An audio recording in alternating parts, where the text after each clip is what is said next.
Bien, regresamos con Luis Miguel Stark, miembro del comité organizador de CAE por la Educación 2013. Con él vamos a hablar sobre las conclusiones de este importante evento. Luis Miguel, muy buenas noches y gracias por estar con nosotros. Gracias a ti por la invitación. Cuéntanos un poco cómo fue el CAE. Tuvimos a Luis Bustamante que nos contó cómo iba a ser un poco el evento. Cuéntanos un poco cuáles han sido los resultados del evento.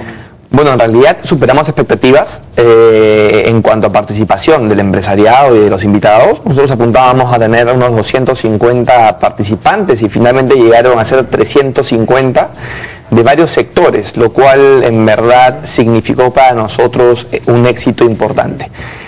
Las temáticas, como se plantearon desde un inicio, estuvieron relacionadas a la educación y el futuro de la educación, mirando experiencias internacionales y nacionales que están siendo fructuosas y exitosas. Por otro lado, el segundo eje temático importante fue esta brecha entre lo que significa hoy la demanda laboral y la oferta laboral que en el país existe. Entonces, alrededor de estos dos temas se han generado unas conclusiones muy interesantes, como por ejemplo, definitivamente por el lado de educación, todos sabemos que hay que hacer algo distinto, hay que hacer algo diferente. Sí, hay que salir de la caja porque por el camino que vamos no estamos cambiando, ¿no? Exactamente. Y ahí los especialistas de Infonomía tuvieron presentaciones muy interesantes, donde rescatamos una idea que me parece súper valiosa, y es que para poder cerrar la brecha educativa, para poder ponernos al nivel en el que el mundo está cambiando de manera tan brusca, lo que hay que hacer es experimentar. Tenemos que experimentar. Tenemos que experimentar porque nadie tiene hoy la solución, la respuesta exacta a los problemas y desafíos que la educación trae. 5 modelos distintos, hacer los pilotos, ver cuál funciona mejor que otro, cuánto cuesta, costo-beneficio, ¿no? Correcto. Pero algo muy importante que se dijo es que al experimentar uno va a errar. Claro. Y de hecho el Estado o el sistema público es mucho más rígido para tratar de experimentar por la posibilidad de errar. En ese sentido, una de las conclusiones importantes fue el sector privado tiene una mayor flexibilidad para esto y debe ser un aventajado, un protagonista de este cambio radical en la educación. Ahora, el sector público debería estar abierto porque peor no podemos estar. Estamos en el puesto 138 de 144. Yo escuché... no tenemos mucho más hacia dónde caer, ¿no? Exactamente. Las ventajas van a ser que casi todo va a ser para arriba. Es una frase típica de Leon Trachtenberg. Leon Trachtenberg, siempre menciona que en este momento no podemos estar peor, las encuestas y los exámenes lo dicen, por lo tanto hay que arriesgarnos, ¿no? Pero arriesgarnos bajo escenarios controlados, es decir, tenemos que mirar afuera, no tenemos que inventar la pólvora, tenemos que ver qué se aplica y adoptarlo aquí.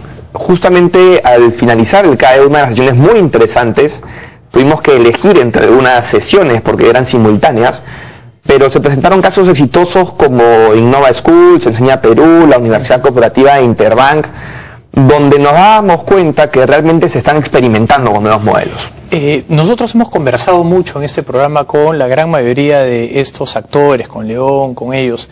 El problema central que yo veo es que los otros países no tienen lo que tenemos nosotros, que es el SUTE.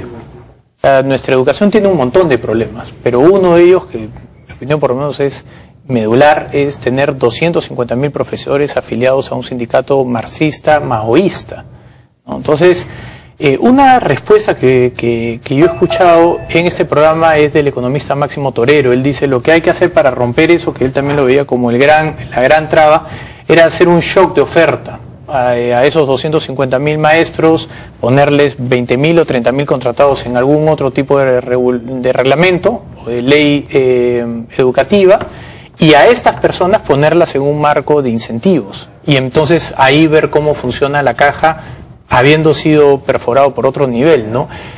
Durante la CADE ¿se pudo estudiar cómo se hace cuando se tiene un sindicato que está adueñado de la educación? De manera directa no se tocó el tema.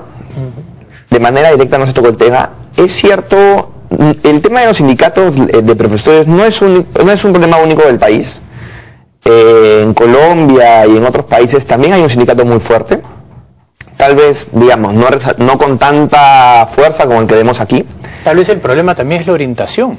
Tal vez la orientación, en Japón hay sindicatos, pero los sindicatos japoneses no buscan quebrar ni las empresas, ni buscan romper los modelos económicos, los marcos económicos, ¿no? Pero lo importante de esto, creo, es mostrar casos de éxito que puedan romper las trabas que hoy existen. Que sean replicables. Digamos, en el Perú caemos mucho en la discusión directa de si es bueno o no es bueno, y entre tú y yo podemos discutir horas de horas acerca de qué es lo mejor sin haber puesto en práctica ninguna idea. Yo lo que siento es que en este CAE se pusieron sobre la mesa ideas muy concretas de cómo atacar, por ejemplo, ese tema, sin decirlo directamente, pero, por ejemplo, en Enseña Perú escuché la exposición de Álvaro Hensler, que es un gran amigo mío, y mostraba estadísticas de éxito del logro de aprendizaje de los docentes que ellos están preparando, entrenando con una metodología distinta. Incluso comentó que ya habían profesores de escuelas públicas y privadas que se estaban acercando a ellos para consultar sobre la metodología de enseñanza que están proponiendo, que es distinta. Entonces, yo creo que ese tipo de acercamientos, lejos de ser confrontacionales, permiten una apertura distinta y permiten la flexibilización de los docentes que hoy tenemos en aulas. Exactamente ocurría en el caso de Innova Schools.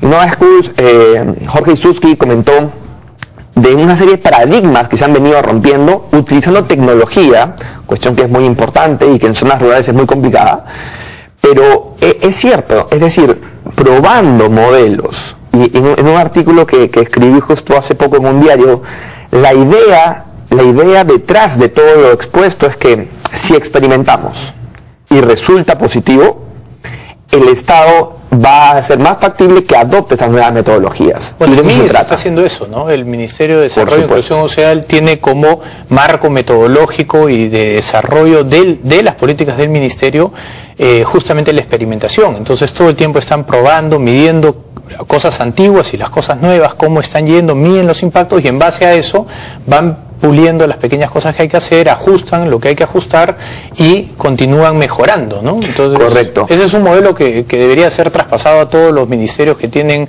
provisión social, ¿no? Y en una de las digamos, hablando de la escuela, muchos concentramos la atención de la escuela y la educación en el tema de contenidos, ¿no? ¿Qué nos están enseñando, qué estamos aprendiendo y cómo lo aplicamos al mundo laboral? Sin embargo, en la exposición justamente de Marina Bassi del BIT, ella mencionó que hay una brecha no solamente en la parte técnica de contenidos, sino en el desarrollo de capacidades socioemocionales. Cuestión que es una variable no menor en nuestro país y de una necesidad bastante grande. Yo tengo la suerte de poder pisar aulas de escuelas públicas por la ONG que manejo, que se llama Crea Más, y allí nos damos cuenta de lo complicado que viene a ser la labor del docente. No es un reto sencillo ser un docente en términos generales. Más complicado resulta tener un listado muy extenso de contenidos a tomar, a los que tienes que finalizar al terminar el año, y a la vez estar pensando en desarrollar competencias socioemocionales o soft que las empresas y el mundo de hoy necesita. Entonces, realmente hay que dar una revisión al modelo. El balance siempre es difícil, siempre es complicado, pero sí se requiere que la gente y sobre todo los estudiantes del día de hoy estén preparados para lo que dentro de 12 años va a ser el mundo. Y hace poco leí un estudio sobre creación de talento y marcos laborales, y lo que mencionaba era lo que está pasando en Europa. Nosotros tenemos una mala educación, nuestra gente sale mal educada y no tiene empate con el mercado laboral, pero en Europa salen muy bien educados de las escuelas y no tienen empate con lo laboral porque los marcos laborales impiden eso. Entonces no solo es mejorar también la educación, sino si ya vas a mejorar la educación, te vas a preocupar porque salgan preparados, tienes que preocuparte que cuando salgan al mercado laboral, las leyes laborales sean leyes laborales que faciliten la absorción de estas personas, porque si no, has hecho todo este primer esfuerzo por nada, ¿no? Y nuestro marco laboral también es salido pues de esa mentalidad de los años 60 y 70. Correcto, y esto es un punto importantísimo, porque aquí uno de los principales desafíos, que tampoco es muy complicado, pero que no se ha logrado, es que haya verdadera comunicación y diálogo entre los distintos sectores. Es decir, tú puedes estar preparando muy bien a muchos muchachos, tanto en escuelas como universidades o institutos técnicos, pero para ser absorbidos por una demanda laboral que está pidiendo otra cosa. O incluso, como bien mencionas, el marco laboral puede no estar acorde a lo que se requiere. Entonces, una cosa que también resultó para mí bastante interesante de este CADE fue que IPADE Acción Empresarial ha decidido abrir este observatorio educativo, que sirve un poco para ver qué brechas existen y poder ser un puente comunicador entre lo que hay de parte de la oferta, lo que hay en la demanda y lo que hay en el sector público. Excelente. Bueno, esperamos que el próximo año nos podamos volver a reunir para escuchar cuáles fueron los avances de este CADE y cómo va la cosa entonces. Sería espectacular. Un último comentario que quería hacer es que en verdad la educación, más allá de los involucrados directamente en educación, es una responsabilidad de todo ciudadano y tenemos que estar más interesados en ello. Sin duda. Muchas gracias, Luis Miguel.